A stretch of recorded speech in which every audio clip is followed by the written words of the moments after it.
शाम का समय और लोकसभा चुनाव की वजह से जो गर्माहट थी वो गर्माहट भी कम थोड़ा दिख रहा है।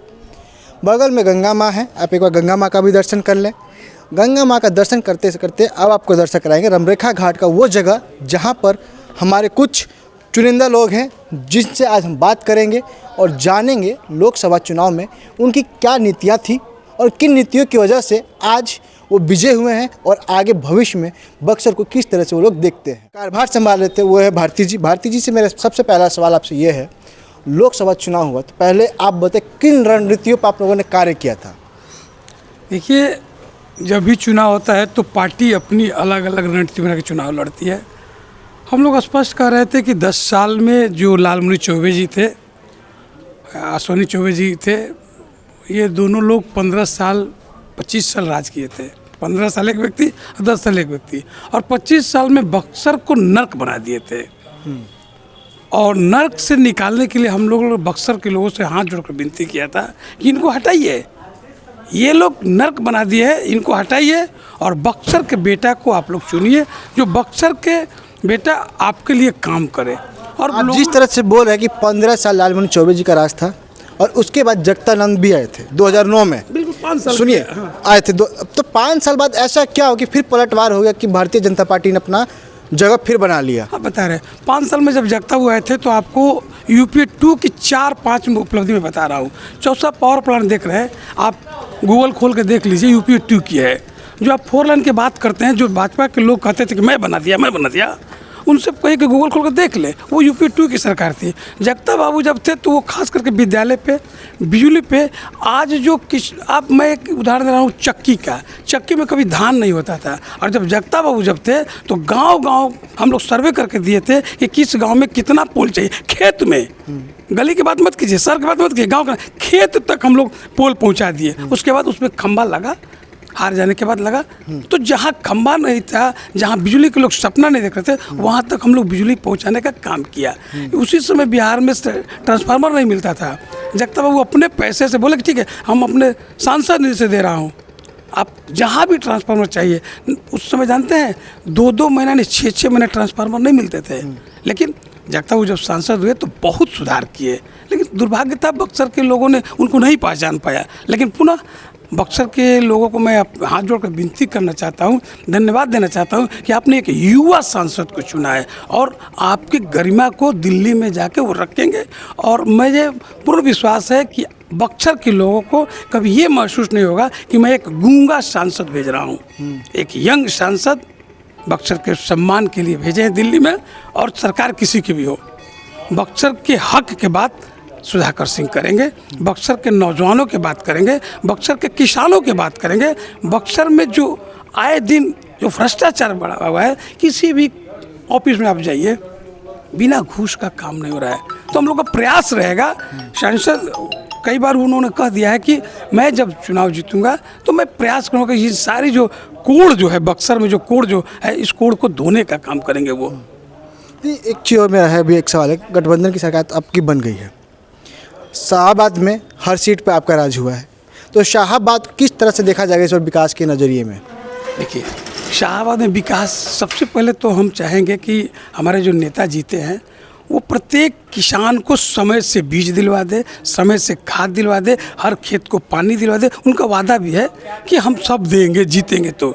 और आपको याद होगा जब वो कृषि मंत्री बने थे तो उससे पहले किसानों को लाइन लगाना पड़ता था, और कुछ ही पल के लिए, हमको लग रहा है कि बहुत कम समय के लिए बने थे, तो उन्होंने कई आदेश किया कि भाई किसानों को समय से खाद मिल जाना चाहिए, और खाद वो भी सरकारी रेट पे। उन्होंने हम उनके साथ 1-2 बार थे तो उन्होंने कहा था कि देखिए, अगर लाने में, यात्रा में आपको अगर 1-2 रुपया का फर्क पड़ता है तो उससे अधिक अगर आप लीजिएगा तो मैं स्पष्ट कह रहा हूँ कि मैं पदाधिकारी से करके कार्रवाई करके आपको दुकान को सस्पेंड करा दूंगा। तो मेन मुद्दा आप किसानों को देख के चले कि इस बार किसानों के हित में कार्य करना है। किसान ही नहीं, किसान, बेरोजगार, नौजवान, सबके हित में काम होगा। और हम तो मांग करेंगे उनसे कि सबसे पहले अगर कोई काम करना चाहते हैं तो बक्सर में जो केंद्रीय विद्यालय है उस विद्यालय को जमीन दिला के उसको अपने भवन में शिफ्ट करा दे। बक्सर की कई समस्याएं हैं। कितना समय लग सकता है केंद्रीय विद्यालय को अपने भवन लेने में? क्योंकि 5 साल का राज है अभी भी। 5 साल में कितना साल आपको लगेगा कि केंद्रीय विद्यालय का अपना एक खुद का ज़मीन होगा, खुद का स्कूल हो जाएगा? कहने को ये नहीं रहेगा कि आज भी केंद्रीय विद्यालय रेंट पे है। रेंट पे नहीं है कि वो रेंट भी नहीं मिलता है उसको, भाई क्या रेंट पे उसको? मात्र 4 या 5 कमरे में 10 तक क्लास चलते, देखते हैं ना आप कभी? तो उसमें किस तरह बच्चे पढ़ते ही आपको देखना पड़ेगा। हम लोग देखे हैं, मतलब बहुत स्थिति खराब है। लेकिन मैं कह रहा हूँ कि मैं पहली अगर कोई बात उनसे मांग करूँगा तो मैं कहूँगा कि यहाँ के प्रशासन से मिलकर ज़मीन का व्यवस्था करा दे। ज़मीन बहुत है, ज़मीन बहुत है, इसमें कहीं दो मत नहीं। इच्छा शक्ति नहीं था, जो यहाँ के सांसद थे उनको इच्छा शक्ति नहीं था कि वो विद्यालय के बारे में सोचे। उनको था सिर्फ आरती करना, मंदिर जाना। मंदिर जाइए, हमें कोई एतराज़ नहीं है, लेकिन जो हाथ से हमारा भविष्य बनता है, जहाँ से बच्चों का भविष्य उज्जवल होता है, उसके प्रति आप लापरवाह थे। मुझे कहने में ज़रा सा भी हिचक नहीं है। देखिए यहाँ पे एक और हमारे साथ कार्यकर्ता जो रह चुके हैं, वो है लोजपा के कार्यकर्ता आप रह चुके हैं। लोजपा का भी सीट इस बार बहुमत के साथ हासिल हुआ है। चिराग पासवान ने उसका बड़े धूमधाम से स्वागत भी किया और कहा, पूरे जनता को धन्यवाद भी दिया। तो कैसे लगता है कि लोजपा इस बार बिहार के लिए कुछ अलग हटके करने वाली है? देखिए, हमारे पार्टी के माननीय राष्ट्रीय अध्यक्ष चिराग पासवान जी का एक लक्ष्य का उद्देश्य है कि बिहार फर्स्ट और बिहारी फर्स्ट, इसी विजन को लेकर के वो चल रहे हैं। और माननीय हमारे भारत के यशस्वी प्रधानमंत्री नरेंद्र मोदी जी के अगुवाई में मैंने एनडीए गठबंधन में चुनाव लड़ा गया और 5 सीट पर आपको खगड़िया, वैशाली, समस्तीपुर, जमुई और हाजीपुर बहुत ज़्यादा वोटों के अंतर से चुनाव हम लोग जीते। ये उसमें माननीय प्रधानमंत्री जी तो थे ही, उनके साथ साथ हमारे राष्ट्रीय अध्यक्ष जी का भी बहुत बड़ा योगदान है। और सच पूछिए तो बिहार के लिए, बिहार के जहाँ हम तो बहुत साथ में घूमते हैं, हम बिहार प्रदेश के महासचिव भी हैं, जाते हैं जहाँ जहाँ ये कार्यक्रम होता है, लोगों का लगता है कि पूरा जन सैलाब जिस क्षेत्र में जाते हैं, और ख़ास तौर पर युवा तो एकदम उनके साथ में है। तो हमारे माननीय राष्ट्रीय अध्यक्ष जी का एक ही उद्देश्य है कि हमारा बिहार जो है फर्स्ट हो, हर राष्ट्र में बिहारी फर्स्ट हो हमारे पूरे भारतवर्ष में। और क्या कहा जाता है कि पहला स्थान रहे बिहारियों का। कहीं भी अगर बाहर जाता है तो उसको मान सम्मान के दृष्टि से देखा जाए। और इन्हीं सब मुद्दों पर हमारे पार्टी के जितने भी माने 5 टिकट मिला था और 5 सांसद अच्छे मतों से चुनाव जीते। अच्छा, जिन जिन जगहों का आप नाम अभी बता रहे हैं, क्या लगता है कि इस बार 5 साल के अंदर, जैसे अभी हमने राजद से बात किया तो उन्होंने बताया कि हम 5 सालों में ये काम करने वाले हैं। क्या लोजपा इस बार कौन कौन से मुद्दों को देख रही है? क्योंकि मुद्दे इस बार बहुत गंभीर लग रहे हैं। क्योंकि पहला मुद्दा हो रहा युवाओं के लिए, दूसरा मुद्दा है विकास का, तीसरा मुद्दा होता है शिक्षा का, जो स्कूलों के लेकर जो बक्सर में अभी हम जहाँ पर आप खड़े हैं, अगर इसकी हम बात करें तो यहाँ पर स्कूलों को लेकर कई चीज़ें हैं जो अभी तक नहीं डेवलप हो चुकी हैं। और उसको लेकर क्या मतलब लगता है कि आपके राज्यों में किन किन जगहों पे काम करने वाले हैं? हमारे राष्ट्रीय अध्यक्ष जी का मेन विजन है शिक्षा, स्वास्थ्य, बेरोजगारी है जो, और उनका सबसे बड़ा चीज़ है कि हमारे राज्य के छात्र जो है दूसरे स्टेट में जाते हैं पढ़ने के लिए। ये सब सारी मुद्दों पर माने मेन चीज़ शिक्षा है, स्वास्थ्य है, इसके बाद शिक्षा स्वास्थ्य हो गया, और बेरोजगारी है। रोजगार माने कि यहाँ पर कल कारखाना उद्योग लगाया जाए, जिससे हमारे युवा जो पीढ़ी है बिहार के दूसरे पलायन कर रहे हैं, दूसरे राज्यों में जा रहे हैं, वहाँ पर किस दृष्टि से देखा जा रहा है। इन्हीं सब मुद्दों को लेकर के अभियान भी है।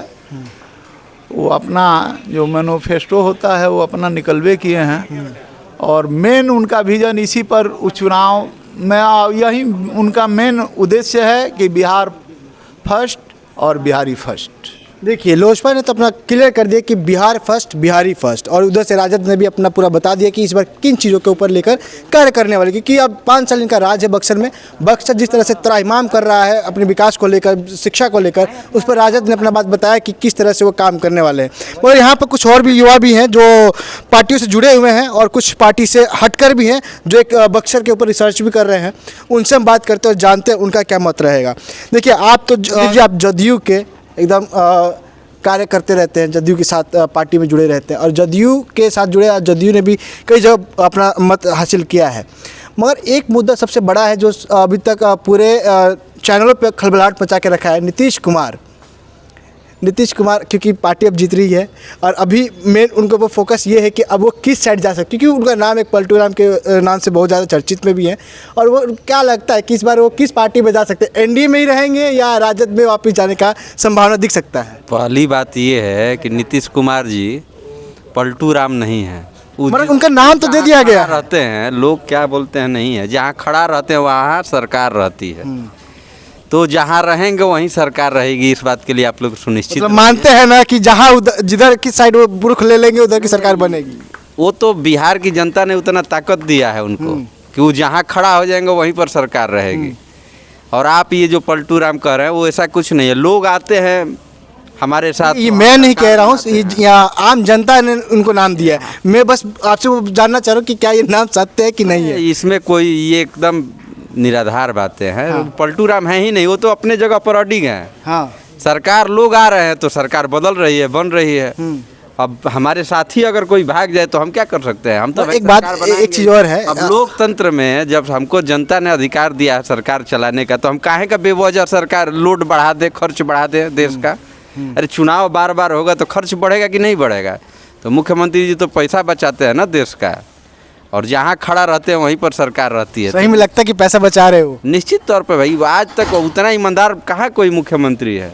इतना ईमानदार कि एक बार कसम खाते हैं कि मर जाएंगे, मिट जाएंगे, मगर हम पार्टी बदलेंगे नहीं, मगर पार्टी बदल देते। राज्य के हित में कोई भी फैसला लेना पड़े तो हमारे मुख्यमंत्री कहते हैं कि वो फैसला हम लेने के लिए तैयार हैं। तो उसमें कोई दो राय नहीं है। राज्य का जहाँ पर हित होगा, देश का जहाँ पर हित होगा, वहाँ पर समाजवादी नेता माननीय मुख्यमंत्री नीतीश कुमार जी खड़े रहेंगे। आप इसके लिए सुनिश्चित रहिए, खड़े रहेंगे निश्चित। अच्छा ये बताइए कि इस बार लोकसभा चुनाव को आप किस तरह से देख रहे हो? क्योंकि इस बार लोकसभा चुनाव एकदम टक्कर की थी, एक तरफ बीजेपी थी तो एक तरफ राजद भी थी। और जब बक्सर की अगर हम बात करें तो बक्सर में एकदम ऐसा टकराव था कि लग नहीं रहा था कि बीजेपी से राजद हार सकती है और राजद से बीजेपी हार सकती है। मगर अंत आते आते जिस तरह से चुनाव का मत निकला, जिस तरह से चुनाव के जो वोट गिने गए, उसमें बढ़ोतरी से जब राजद ने अपना अंक बनाया, उसके बाद राजद ने एकदम जीत हासिल कर लिया। तो उसके बाद आपको क्या लगता है कि इस बार का चुनाव जो टकराव का था उसमें आपको किस तरह से देखा जा रहा है कि ये एकदम साफ तौर पे किया गया है कि इसमें भी कुछ घपलाबाजी हुआ है? देखिए, घपलेबाजी की बात नहीं है। चुनाव में ये सारी चीज़ें चलते रहते हैं, कोई घपलेबाजी की बात नहीं है। बात रही कि यहाँ पर लोकल मुद्दा जो था हावी था, यहाँ की जनता चाह रही थी कि हमारा कोई नेतृत्व करने वाला है। बहुत दिनों से जो भी थे हमारे यहाँ नेतृत्व करता थे, उनसे नाराज़गी थी, सांगठनिक रूप से भी नाराज़गी थी। संगठन कई भागों में था और वो हमारे सहयोगी दल हैं, तो उनके बारे में विशेष नहीं कहेंगे, लेकिन निश्चित तौर पर कुछ उन लोगों के अंदर में कुछ खटास था जिसके वजह से ये परिणाम आया है। इसमें कोई सुधाकर सिंह की जीत का कोई वो नहीं है। संगठन के वजह से कुछ दूरियां थी आपस में। चुनाव के दरमियान में कुछ ऐसे फैसले हुए जिसके वजह से ये खामियाजा उठाना पड़ा है। जीत हार होते रहता है, लोकतंत्र में जीत हार होना चाहिए भी, तभी नई सरकार आएंगे, नए लोग आएंगे तो कुछ नई चीज़ें होंगी। इससे कोई घबराने की बात नहीं है। लेकिन एक बात जान लीजिए कि बिहार की जनता आज भी नीतीश कुमार पर विश्वास करती है, और ये कहने की बात नहीं है, ये दिख रहा है। सब लोग कहते थे कि भाई देखिए अगले चुनाव, इस चुनाव के बाद तो जदयू नाम के कोई पार्टी भी थी, ये लोग भूल जाएंगे, सब लोग कहते थे। क्या स्थिति है बताइए? स्थिति तो ऐसा है कि एक प्लेन में राजद भी है, उसी प्लेन में जदयू भी है, वो दिल्ली जाते हैं, वो दिल्ली से वापस आते हैं, मगर अभी तक ये सामने कुछ आया नहीं है कि जदयू ने किस साइड का सपोर्ट दिया है, एनडीए को दे रहा है कि राजद को दे रहा है। नहीं नहीं, हमारे प्रदेश अध्यक्ष ने सुबह ही कह दिया है कि हम जहाँ हैं वहाँ हैं, एनडीए में है। हाँ, इसमें कहीं दिक्कत नहीं है। रही बात किसी के साथ आने जाने की, तो भाई राजनीति में कोई दोस्त और दुश्मन होता ही नहीं है, परिस्थितियाँ दोस्त और दुश्मन बनाती है। तो अब अभी एक प्लेन है, जाने का समय वहीं है, तो कहाँ आप दूसरा प्लेन का, वहीं फिर खर्च वाली बात हो जाएगी, निजी प्लेन से जाइएगा, बेकार का सब। आप बार बार खर्च की बात कर रहे हैं, बार बार खर्च की बात कर रहे हैं, मगर एक चीज़ मैं जानना चाहूँगा, मुख्यमंत्री को आप देखिएगा। नहीं, खर्च की बात आपने की, खर्च के ऊपर आते हैं हम, पहले खर्च की बात करते हैं, मगर विकास जो बिहार का हम विकास की बात करें, उस पर कितना खर्चा किया है? आप जाइए पूरे बिहार में घूमिए, आपको याद होगा सड़कों की क्या स्थिति थी। आज भी कहीं भी जाइए आप देखिए, नीतीश कुमार जी के नेतृत्व में सड़कें कितनी अच्छी बनी हैं। लाइट जाइए, आज भी लाइट कहीं कटता हुआ नहीं आपको देखिए। इतना गर्मी है, उसके बाद भी आप 24 घंटा लाइन आपको मिलेगा। बक्सर में अब चारों तरफ है, बक्सर में नहीं तक है। अरे 2-4 घंटा तो कटेगा, नहीं कटेगा तो ट्रांसफार्मर जल जाएगा। कितनी गर्मी है, जल जाएगा, तो उसको ठंडा होने का भी मौका चाहिए। तो ये कटना नहीं हुआ, कुछ समय उसको चाहिए ना भाई। ये सब चीज़ नहीं है। जो काम करने के लिए जो जनता ने उनको चुना था, उन्होंने उससे ज़्यादा अपना योगदान दिया है बिहार के लिए। इसीलिए ना बार बार लोग कहते हैं कि अब ये नीतीश कुमार चले जाएंगे, डूब जाएंगे, ख़त्म हो जाएंगे। लेकिन जनता क्या करती है, उनको पुनः बहुमत देकर मजबूत करती है। आपसे मेरा एक आखिरी सवाल ये रहेगा, कहा जाता है कि बक्सर ब्राह्मणों का गढ़ है और हर बार यहाँ पर ब्राह्मण प्रत्याशी उतारे भी जाते हैं, और इस बार भी ब्राह्मण प्रत्याशी उतारे गए थे मिथिलेश तिवारी को। मगर ऐसा क्या हुआ, क्यों ये बदलाव आया बक्सर के अंदर कि एकदम से पूरा ब्राह्मण सीट खत्म हो गया और यहाँ पर राजद ने अपना बहुमत से जीत हासिल किया? नहीं, ब्राह्मण सीट खत्म नहीं हुआ है। ऐसा नहीं है कि ब्राह्मण सीट खत्म हो गया और कोई सीट किसी का होता है। किसी का कोई सीट नहीं होता है, जनता तय करती है कि किसका कौन सा सीट रहेगा। हमने पहले ही आपको बताया कि कुछ ऐसी चीज़ें थी आपस में जिसके वजह से हुआ, और कुछ न कुछ गड़बड़ी रही होगी, वो तो समीक्षा का विषय है, बाद में समीक्षा करेंगे संगठन के लोग। लेकिन इसमें ये नहीं है कि ये इनका गढ़ है या उनका गढ़ है। ठीक, जनता तय करती है कि गढ़ किसका रहेगा। निश्चित तौर पर आए हैं, स्वागत है उनका, आगे देखा जाएगा कि कौन कहाँ रहता है। क्या लगता है कि हार के बाद भी वो यहाँ पे रहेंगे? कहाँ जाएंगे? संगठन के लोग हैं, संगठन में काम कर रहे हैं, कहीं ना कहीं संगठन में काम करते रहेंगे लोग। क्या गोपालगंज, सुनने में आ रहा है कि गोपालगंज जा रहे हैं? गोपालगंज बिहार में ही ना है जी। और बक्सर के प्रत्याशी के तौर पे आए थे, क्योंकि डर यही था लोगों का कि गोपालगंज से आए हैं बक्सर के प्रत्याशी बनने के लिए, और बक्सर से जो भी कार्य आएगा जीतने के बाद वो कार्य सीधा गोपालगंज चला, जैसे पहले भागलपुर। मान लीजिए चले भी गए तो क्या यहाँ के संगठन के लोग नहीं हैं, यहाँ नेता नहीं है? अरे है ही क्यों नहीं? ऐसा क्यों होता है कि हर बार बाहर के लोग को बुलाया जाता है, क्यों नहीं यहाँ के लोगों को बुलाया? ये हमने वही कहा आपको कि समीक्षा होगी तो पता चलेगा कि क्या कारण रहा। ये सब संगठन पर छोड़िए, संगठन के लोग तय करेंगे कि हम क्यों हारे, कहाँ कमी रही, क्या दिक्कत हो गया। अच्छा, विकास को किस तरह से देखते हैं? बक्सर का विकास को किस तरह से देख रहे हैं? क्योंकि 10 सालों से एनडीए का भी राज था, एनडीए अपना 10 साल राज की, 10 साल में क्या परिवर्तन हुए और आने वाले परिवर्तन में आप क्या देखना चाहेंगे? देखिए, जितनी परिवर्तन होना चाहिए निश्चित तौर पर उतना नहीं हुआ, जिसका खामियाजा है कि हम लोगों को भुगतना पड़ा है।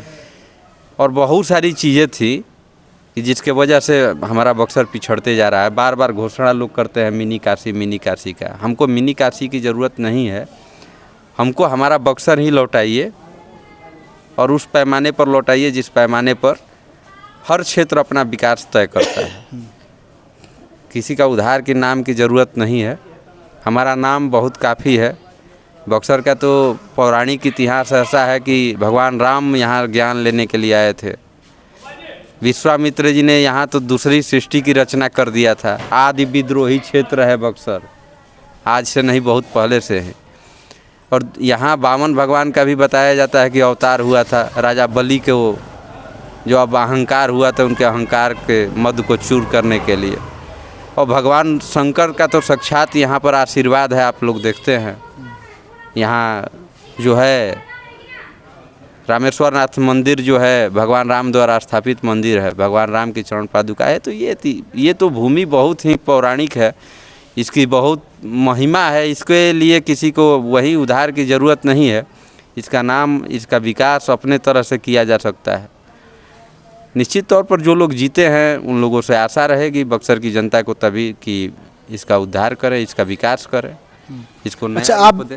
आपसे एक मैं ये रहेगा, अभी आपने राम की शिक्षा स्थली बताई इसको, मगर बक्सर एक ऐसा जगह है जहाँ पर यहाँ के जो युवा हैं पढ़ने को अगर बात करें पढ़ाई के ऊपर, तो पढ़ने के लिए बाहर की ओर स्थान करें, जबकि राम जी शिक्षा लेने यहाँ पर आए थे, वो बक्सर के युवा बाहर जा रहे पढ़ने के लिए।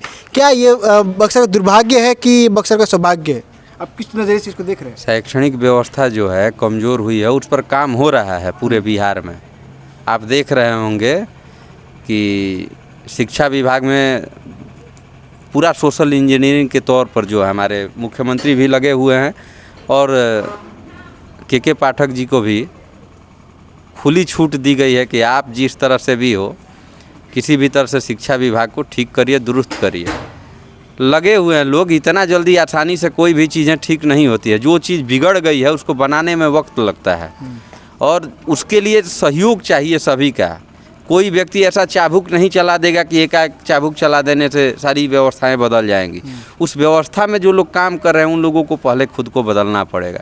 तो निश्चित तौर पर शिक्षकों को भी अपने आप में बदलाव लाना होगा, छात्रों को भी अपने अंदर बदलाव लाना होगा, व्यवस्था का बदलाव करना होगा।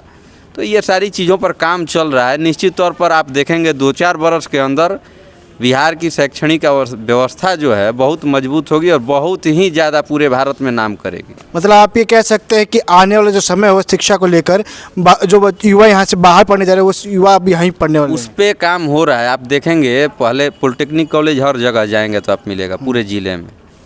IIT कॉलेज, पॉलिटेक्निक कॉलेज आप जाइए तो पूरे बिहार में आप घूमिएगा तो कहीं तो लगे हुए हैं मुख्यमंत्री जी। कुछ नहीं था वहाँ, सब कुछ धीरे धीरे हो रहा है।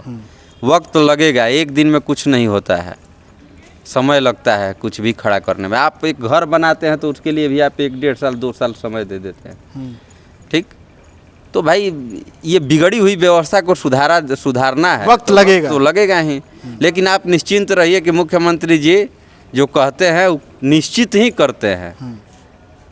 तो लगता है कि आने वाले समय में बिहार का निश्चित तौर पे। आप कैसे देख रहे हैं? अच्छा देखिए, आपके बगल में आप कैसे देख रहे हैं? आप एक रिसर्चर भी हैं, एज ए रिसर्चिंग काम कर रहे हैं, अभी पढ़ाई भी कर अपना। आप कैसे देख रहे हैं बक्सर को, पहले ही बताइएगा। बक्सर को देखना क्या है, किसी के देखने ना देखने से तो कोई चीज़ें गतिविधियाँ रुकती नहीं है। ये जितने भी आप बात कर रहे हैं कि बक्सर में क्या हो रहा है नहीं हो रहा है, कितने लोगों का आप बात कर रहे हैं, कितना प्रतिशत मतदान का प्रतिशत क्या था? मतदान का प्रतिशत 55.39। मान लीजिए 50% ओवरऑल मान के चलते हैं, कम ही थोड़ा सा हम लेते हैं। 50% आबादी तो आई ही नहीं थी। वो आबादी कौन थी? कभी आपने सोचा? किसी को सोचने की ज़रूरत भी नहीं, क्योंकि लोकतंत्र में तो एक हवा बना के चले हैं कि मतदान कर रहे हैं लोग, वोट मार रहे हैं। लेकिन 50% आबादी अभी तो आपके पास आ नहीं रही है, वो आपको छू नहीं रही है, आप उनके बारे में सोच नहीं रहे हैं। आप तो बस उन्हीं कुछ लोगों की बात कर रहे हैं कि जो आपको वोट देने आए हैं। वो 50% लोगों ने वोट क्यों नहीं दिया? उनके मानक क्या थे? उनकी सोच क्या थी? उनकी संरचना क्या थी? पहले आप उनके बारे में सोचिए। लेकिन हाँ, दरअसल बात यह है कि लोग समझते हैं चुनाव ही सब। अगर चुनाव बंद भी हो जाए, देश में सरकारें बंद भी हो जाए, तो व्यवस्थाएं नहीं बंद होंगी। हमारी बेसिक नीड क्या है? रोटी कपड़ा मकान। सरकारें नहीं भी होगी, GDP आपका कहाँ चल रहा है, आपकी अर्थव्यवस्था कहाँ चल रही है, आप कितनी सुविधाएं दे रहे हैं, गांव में जाकर देखिएगा, उन्हें मतलब नहीं है। उन्हें बस मतलब है कि उनके खेत में फसलें उग रही है, खाना मिल रहा है, अपना हितई नतई में जा तरन, घूमा तरन, न्योता कर तरन, उनकी ज़रूरतें वही है। और हम उन ज़रूरतों को किस प्रकार से सपोर्ट कर रहे हैं, हमें उसमें देखना होगा। अब बात इन सब चीज़ों में आ जाती है कि अब हम जब बात करते हैं शिक्षा व्यवस्थाओं की, बुद्ध की, चूंकि मैं बौद्ध अध्ययन का सुधारती हूँ, तो बुद्ध ने 4 चीज़ कहा था। आपने देखो 4 आर्य सत्य है। दुख है तो दुख का कारण है, अब दुख का कारण है तब दुख का निवारण है, और तब उसके लिए मार्ग बुद्ध ने बताए हैं। तो कोई भी चीज़ है तो उसके पीछे कारण है, यानी अस्मिन् सति इदं भवति। अगर ऐसा है तो ऐसा है, तो इसके पीछे कारण क्या है? अब बात करते हैं, आप शिक्षा की बात कर रहे हैं। जब लोग आज शिक्षा ही का स्वरूप ही बदल दिए हैं, मैकाले की शिक्षा पद्धति को आप लेके चल रहे हैं, जो बच्चा पढ़ रहा है उसे पता ही नहीं चल रहा है कि व्यवहार में उद्धृत कैसे करना है, क्योंकि जो किताब में पढ़ाया जा रहा है वो व्यवहार में दिख ही नहीं रहा है। वो डिस्टर्ब है, कन्फ्यूज है कि पढ़ क्या रहे हैं। तो पहले तो अपनी शिक्षा व्यवस्थाओं में बदला। आपने जब कहा कि बक्सर हमारे लिए चूंकि शैक्षणिक व्यवस्थाओं का एक बड़ा केंद्र हुआ करता था, ये जो पूरा अपना बक्सर के साथ साथ जितना भी अपना शाहाबाद हो चाहे बिहार हो, ये पूरा केंद्र रहा है। नालंदा हमारे बिहार की ही रहा, जगदल यूनिवर्सिटी हमारे यहाँ से रहा, हमारे यहाँ से उदंतपुरी रहा, जो कि पूरे भारत को ही नहीं पूरे विश्व को ज्ञान का एक दे रहा था, प्रकाशमान और पुंज रहा। लेकिन हम इन सब चीज़ों को भूल गए हैं। क्यों? क्योंकि हम उन शिक्षा व्यवस्थाओं की बात ही नहीं करते हैं। आज उसी कारण क्या शिक्षा व्यवस्था पूरा स्थगित हो। दरअसल बात क्या है कि जो जब हम बात करते हैं संस्कृति सनातन की, जब हम बात करते हैं भारतीय शिक्षा पद्धति की, तो आपको अच्छा नहीं लगता है। आप तो मैकाले वाले शिक्षा पद्धति में पढ़ना चाहते हैं। जब हम बात करने लगेंगे अपने वेद उपनिषद संस्कारों की बात करने लगेंगे, वो आपको खराब लगने लगेगा। क्योंकि आपका इतिहास क्या है, कोई भी व्यक्ति संविधान को बुरा नहीं कर रहा है, लेकिन आपका जो इतिहास शुरू हो रहा है वो 1950 से तो शुरू नहीं हो रहा है। लेकिन आधे लोगों का जो इतिहास शुरू हो रहा है वो 1950 से शुरू होता है। वो संविधान के पीछे की बात सुनते ही नहीं है। उनको पता ही नहीं कि संविधान के मूल में क्या है, संविधान लिखने वालों के मूल में क्या था, उनका मतलब ही नहीं है। कुछ लोगों का इतिहास शुरू होगा तो कांग्रेस की स्थापना से शुरू हो जाता है। कुछ लोगों का इतिहास उनके पार्टी की स्थापना से ही शुरू होता है। कुछ लोगों का इतिहास 1600 से शुरू होता है। कुछ लोग का इतिहास सिर्फ 600 ईसा पूर्व से 600 ईसा पूर्व बाद से ही शुरू होता है, कुछ लोग का उसे पहले से। लेकिन समग्र इतिहास की जब आप बात करेंगे, जब उसके संकलन की बात करेंगे, जब आप उसको समझेंगे, तब आपको पता चलेगा कि हमारी शिक्षा पद्धति में क्या है। तब आपको पता चलेगा कि आप कह रहे हैं कि भाई वो गोपालगंज से है, वो वहाँ से आप सोचिए कि एक पत्रकार होकर आप बात कर रहे हैं, या फिर हम एक कह रहे हैं कि भारतीय नागरिक है और संविधान में आस्था रखने वाला व्यक्ति ये बात कर रहा है कि एक व्यक्ति कहाँ से आएगा, गोपालगंज से चुनाव लड़ने आएगा। कोई ये कह रहा है कि यहाँ से चुनाव लड़ने आएगा। क्यों नहीं लड़ेगा भाई? क्यों नहीं लड़ सकता? चुनाव लड़ने का हक हर किसी हमारे संविधान में या फिर हमारे नियमावली में अगर दिया गया है कि भाई लड़ना है, तो फिर व्यापक रूप से विरोध करिए कि भाई संविधान से इसे हटा दिया जाए या फिर अपने नियमावली से हटा दिया जाए। आप कभी विरोध करने गए कि नरेंद्र मोदी क्यों वहां से चुनाव लड़े, बनारस से क्यों चुनाव लड़े? या फिर कोई भी व्यक्ति नियम लगा दीजिए कि आप मुखिया ही लड़ेंगे तो अपने गांव से लड़ेंगे, आप नगर परिषद लड़ेंगे तो अपने जिले से लड़ेंगे, आप वार्ड लड़ेंगे तो आप अपने वार्डे से लड़ेंगे, आप विधायकी सांसद। ये कौन सी बात, बेतुका बात है। आप मूलभूत चीजों पर बात ना करके चीजों पर बात करते हैं। और देखिए, चुनाव के कई आयाम होते हैं, जीतने ना जीतने के कई मानक होते हैं। आप कहते हैं कि कोई काम करने से जीतता है, आपको लगता है काम करने से जीतता है? अगर सिर्फ काम करने से इंसान जीतता तो मनोज सिन्हा जैसा आदमी हारता। अगर आपको लगता है काम करने पर वोटिंग होता तो यहीं बगल में आर.के. सिंह जैसा आदमी हारता। आपको लगता है किसी के गढ़ होने से अगर चुनाव लड़ता तो क्या मिथिलेश तिवारी हारते? आपको लगता है किसी के सिर्फ जीतने से और अभिजीत रहने से चुनावों में टिकट नहीं कटते तो अश्विनी चौबे का टिकट कटता? वो व्यक्ति जो कि सिटिंग एमपी था, वो व्यक्ति जिसने कि बक्सर में जगदानंद सिंह को हराया, वो व्यक्ति जिसने जो आप गढ़ कर रहे हैं उसको पुनर्स्थापित किया, वो व्यक्ति जो कि यहां पर ऑलरेडी क्या कहलाता है कि एक मिनिस्टर था और तमाम काम, ऐसा नहीं कि उसने काम नहीं किए। अगर बक्सर को भी, चौसा को भी अगर शामिल किया गया है कई योजनाओं में स्टेशन के, तो उसका काम रहा हो सकता है। तमाम चीज़ें होती है, हर किसी का काम करना ना करना होता है उसमें। तो ये कोई मानक नहीं है जाति के होने से कौन किस मानक पर वोट दे रहा है। अगर आप कह रहे हैं कि ये चीज़ है बक्सर में कैसे वोट दे दिया, अरे भाई अयोध्या कैसे हार गया? जबकि अयोध्या पूरा राम का जगह है और उसी अयोध्या मंदिर के ऊपर पूरा चुनाव लड़ा जाता है। मैंने यही ना बोला कि दुख है तो दुख का कारण है। आप तो बाहर से ये देख रहे हैं, दलित साहित्य के सौंदर्य शास्त्र में एक अच्छी लाइन कही गई है, क्या गधे पर लिखने के लिए गधा होना जरूरी है क्या? अब बड़ा ये चिंता में पड़ जाते हैं लोग। वास्तव में सही है भाई, गधा पर लिखने के लिए गधा होना जरूरी थोड़े है। लेकिन फिर जब मैं भी सोचा सही बोल रहे हैं, मुझे गधा पर लिखना है, मैं जब आगे बढ़ता हूं तो लेखक कहते हैं कि भाई गधे पर होने के लिए गधा होना जरूरी क्यों है? हम तो लिख सकते हैं। लेकिन तब जब आगे हम बढ़ते हैं और अगले पैरा में लेखक कहते हैं कि अगर बाहर से आप गधे को देखेंगे तो आपको उसका पुट्ठा ही दिखाई देगा, वो कैसे चलता है आपको यही दिखाई देगा। लेकिन जब आप गधा होंगे तब आपको समझ में आएगा कि जब अस्तबल में वो थाका हारा जाता है तो उसके मन में उसके मालिक के प्रति क्या भाव होता है, वो क्या सोचता है। तो बाहर से तो हमें लग रहा है कि अयोध्या का सर्वांगीण विकास हुआ है, और एकदम सच है कि बीजेपी के कार्यकाल में तमाम मानकों पर जितने विकास हुए हैं, किसी सरकार की औकात नहीं है जो कर देगी। लेकिन इन सब के पीछे अन्य कई चीजें भी है जो छिपी हुई है। क्या आप इस बात को नकार देंगे कि अयोध्या में उन तमाम गरीबों और जो और लोगों है, जो अन्य तबके हैं, उनके घर नहीं उजड़े? क्यों नहीं क्या उजड़े? विकास के नाम पर अगर आप कह रहे हैं जो क्या हमारे क्या कहलाते 7 सहेलियों में जो है, या फिर ऊपर लेह लद्दाख में जो आंदोलन हुआ, अगर आप अपने वातावरण पर्यावरण के साथ खिलवाड़ कर रहे हैं तो क्या वहाँ के लोग बर्दाश्त कर लेंगे? नहीं। तो आपको इस मानक पर अगर वोट मिलता है तो ये मानक भी है कि हम इस पर भी वोट दें।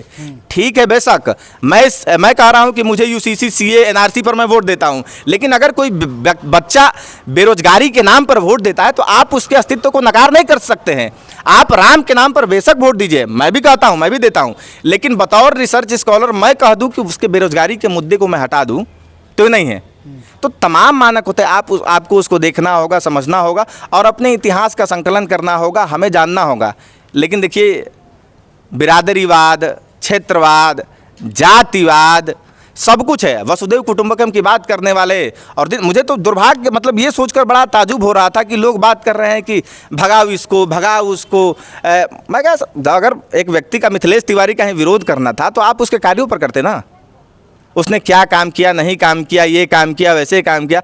आप उसको ये कहकर कर रहे हो, अपने संविधान की मूल आस्था पर चोट करके आप उसको बाहरी भगाव करें। कौन बाहरी हो गया? जिस देश की संस्कृति में है वसुधैव कुटुंबकम, पूरा विश्व अपना है, सभी बंधुत्व की बात रखते हैं, और आप इस मानक पर उसको भगा रहे हो। तो होता है ना कि अरे तन लड़ाई कर रहे थे, तन बढ़िया से लड़ता लो, और जिसको आप बाहरी कर रहे हो उसको 4 लाख से ऊपर वोट मिला है, और जिसको आप आंतरिक कर रहे हो उन लोगों का क्या हाल हुआ?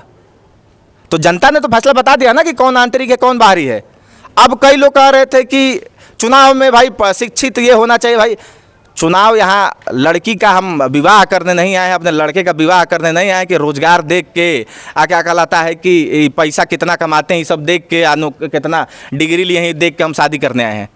समाज में किसमें नेतृत्व करने की क्षमता है, कौन हमारे विषय वस्तुओं को उठा सकता है, कौन मजबूती के साथ रख सकता है, हम ऐसे व्यक्ति का चयन करते हैं। आप बहुत ज़्यादा पढ़े लिखे हैं, जाकर पीएचडी करिए, वहाँ आप एकेडमिक में अपना दीजिए। आप बहुत ज़्यादा आपका दिमाग लग रहा है एडमिनिस्ट्रेटिव वर्क में, तो देश की तमाम परीक्षाएं हैं उसको देकर आप पास करिए। लेकिन समाज की मूलभूत ज़रूरतें क्या है, उसमें कई आयाम के लोग हैं, किस तरीके से काम करना चाहते हैं, उसके लिए ये राजनीति बना है। अब राजनीति में आप कह रहे हैं नहीं, आइए तो लगा दीजिए कि भाई पीएचडी करने वाले ही लड़े और यूपीएससी क्वालिफाइड लड़ने आए। बच्चे सोचते नहीं, और वही उनके पीछे घूम रहे हैं, वही पढ़ने लिखने वालों के पीछे घूम रहे हैं। जाके सर्वे कर लीजिएगा, सोच रहे खुद नहीं पढ़े लिखे हैं, क्योंकि वो तो मैनिपुलेट हो जाते हैं। अरे वो कहाँ जाएगा जो 10 वर्ष से 15 वर्ष से 40 वर्ष से 50 वर्ष से इसी समाज के बीच रह रहा है, वो आपके लिए लड़ा है और वो छोड़ के नहीं जाएगा। आपके सुख में दुख में वो आपके साथ रहता है, और आप उसके हक पर हत्या कर रहे हैं कि नहीं। चुनाव लड़ेगा तो पढ़ा लिखा लड़ेगा। पढ़ा लिखा का मतलब क्या होता है? आज बहुत पढ़े लिखे आपको मिल जाएंगे, बहुत बड़े बड़े नर्सेस मिल जाएंगे, डॉक्टर्स मिल जाएंगी, जिनको अभी भी वो बेहतर तरीके से बच्चे को प्रसव नहीं करा पाती हैं, जितने बेहतर तरीके से बिना डिग्री वाली, बिना पढ़ी लिखी हमारे गांव की माँ बहनें करा लेती हैं। ये बात तो है। क्योंकि मैंने शुरू में ही कहा कि आपने तो मैकाले की शिक्षा व्यवस्था को अपना शिक्षा मान लिया है कि डिग्री रहेगी तो पढ़ा लिखा है, डिग्री आप ये कहना चाह रहे हैं डिग्री रहे चाहे ना रहे, ज्ञान होना चाहिए और व्यवहार होना चाहिए, व्यवहारिक ज्ञान होना चाहिए। आपको लगता है कि ये जितने भी देश के नेता है वो पढ़े लिखे नहीं है? हाँ, आपके मैकाले की शिक्षा व्यवस्था पर हो सकता है कि उनके पास डिग्री नहीं है, लेकिन व्यवहारिक डिग्री है उनकी। जो व्यवहारिक डिग्री है, जो समाज को चलाने के लिए जो जरूरी डिग्री है, वो उनके पास है, और वही असल डिग्री है समाज को चलाने के लिए। अगर इस डिग्री पर समाज चलाना होता तो फिर तो भैया आपका जो देश है ना, उसका और बंटाधार हो जाएगा। देखिए यहाँ पर बहुत बड़ा बात बोले हैं। यहाँ पर एक और युवा हमारे साथ दिख रहे हैं, अभी इनसे हम सवाल करते हैं। देखिए अभी आपके सामने इतनी बड़ी बातें हुई हैं शिक्षा को लेकर, व्यवहारिक शिक्षा को लेकर और डिग्री को लेकर, आपको क्या लगता है कि इस बार जो चुनाव हुआ है किस बिहाफ पे हुआ है? देखिए, इस देश के अंदर, पूरे देश में, बक्सर की बात नहीं कर रहे, जनता के अंदर बहुत सारी मुद्दे थे, और उस मुद्दे को ध्यान में रखते हुए इस बार का चुनाव हुआ है। ठीक, और मुद्दा क्या है? तो मुद्दा, सबसे बड़ा मुद्दा ये है कि इस देश के अंदर बेरोजगारी का दर सबसे चरम सीमा पे है, समझ रहे हैं। अशिक्षा की जो स्थिति है आप देख रहे हैं लगातार। हम ये कह रहे हैं कि हमारी जो जेन्युइन समस्याएं हैं, उस समस्याओं में हमारी क्या रुचि है। आप जानिए कि इस देश के अंदर 2014 के बाद जो लोग आए, सत्ता में आए, वो इसी मुद्दे को लेकर आए कि सबसे ज़्यादा बेरोजगारी के मुद्दों को उछाले, शिक्षा के मुद्दों को उछाले, आपको महंगाई को उछाले, बेरोजगारी को उछाले, तमाम मुद्दे को उछाले। लेकिन वो 14 के बाद जब सत्ता में सत्तासीन हुए, जनता ने उनको भर भर के जन आशीर्वाद दिया।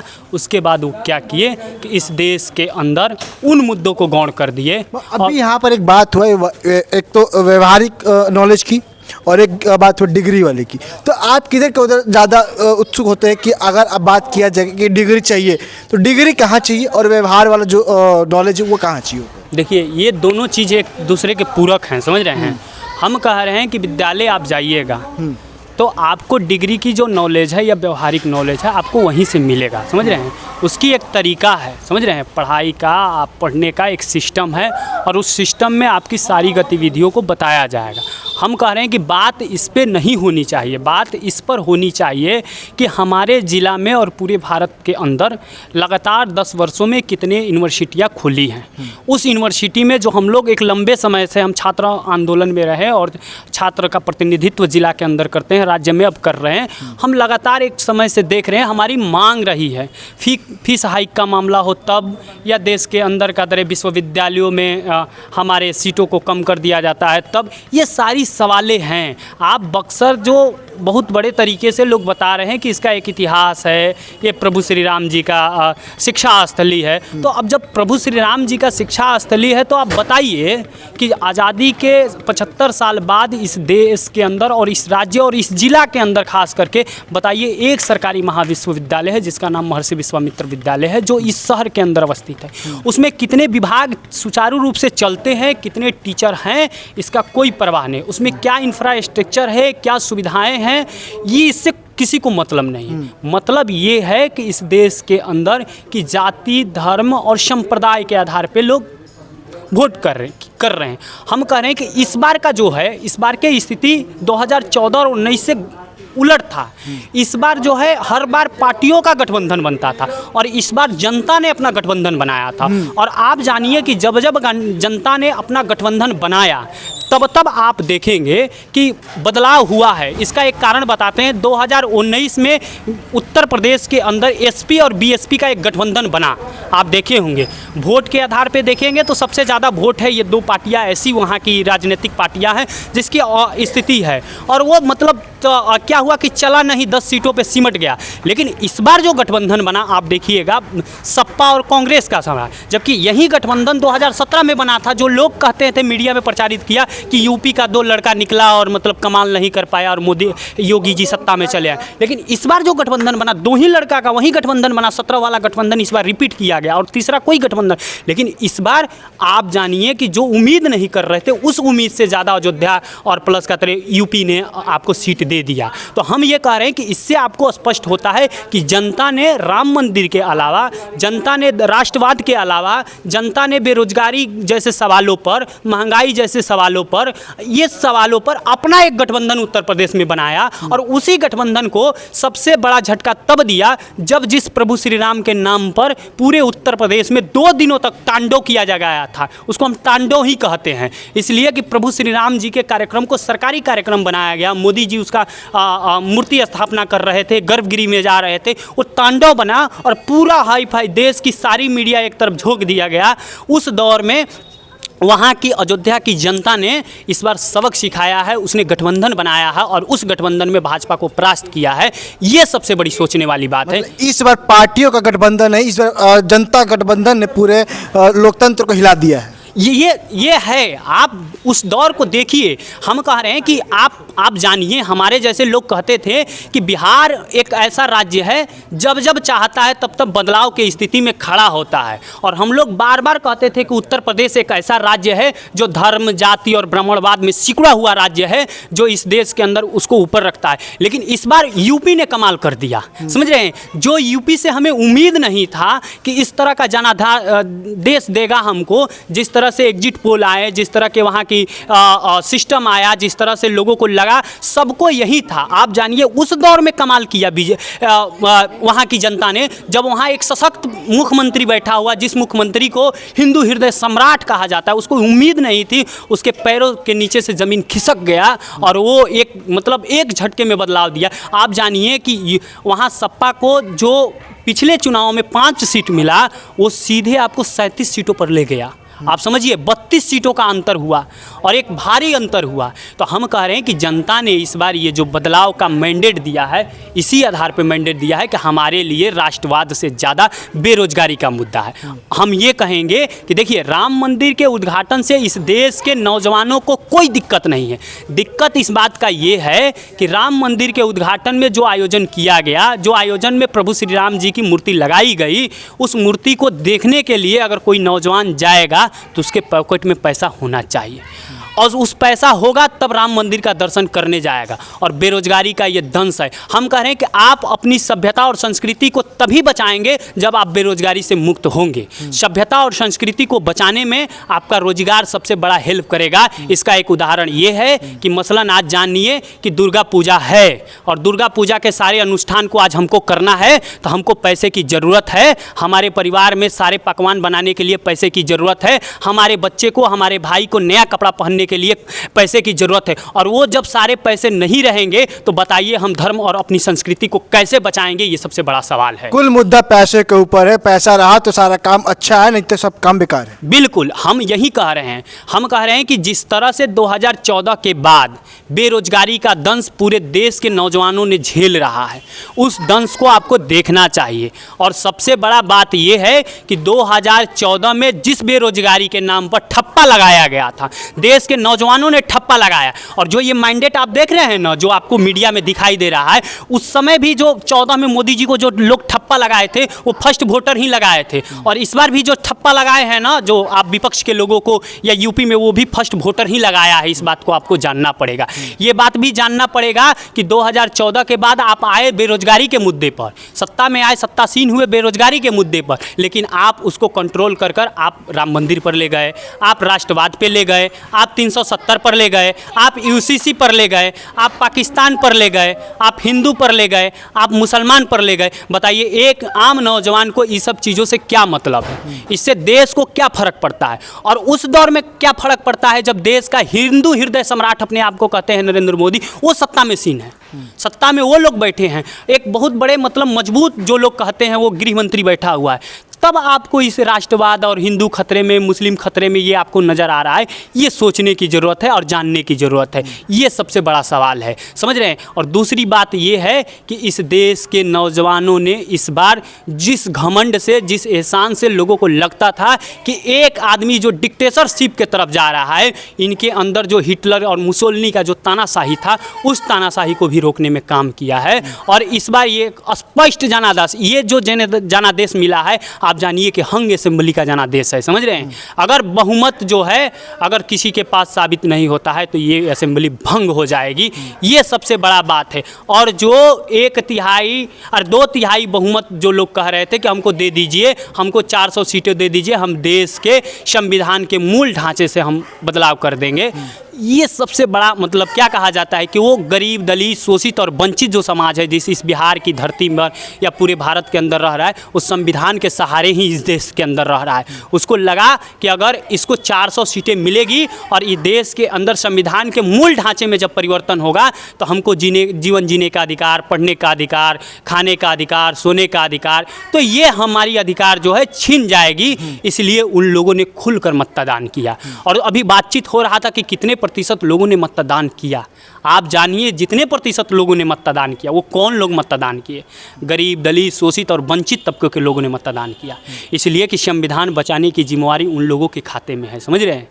यहाँ पे देखिए सबसे बड़ी बात है संविधान बचाने को लेकर और बक्सर के विकास को लेकर। यहाँ पर अब लास्ट अब रुखड़ा ख़त्म करने से पहले हम एक सबसे बड़ी बात करेंगे। यहाँ के जो हमारे जो नेता हैं वो इस बार क्या करने वाले हैं और इस चुनाव को लेकर क्या अभी इनका रुझान रहेगा, ये आने वाला समय बताएगा। मगर लोकसभा चुनाव का आज अंतिम दिन था। हमारा जनादेश यात्रा जो हमने शुरू किया था उसका अंतिम दिन आज समाप्त होता है। अब अगले चुनाव में क्या मुद्दे रहेंगे, किन चीज़ों पे बात होगी, फिर जनादेश यात्रा वहाँ पे पहुँचेगा और आपको मुद्दे के साथ साथ हर उन पहलुओं पर बात करेगा जिन पहलुओं से जुड़ा हुआ है और जिन पहलुओं से शुरुआत किया था जनादेश यात्रा का। ये पहल जो शुरू हुई थी, उस पहल को आगे भी पूरा हम बरकरार रखेंगे। फिलहाल आप लोग का क्या राय है इस वीडियो को लेकर, इस खबर को लेकर, और किस तरह से लोकतंत्र को आप देख रहे हैं, उसका जवाब कमेंट बॉक्स में जरूर बताइएगा। फिलहाल इस खबर में इतना ही। तमाम खबरों के लिए जनसंचार बात के साथ बने रहे। धन्यवाद।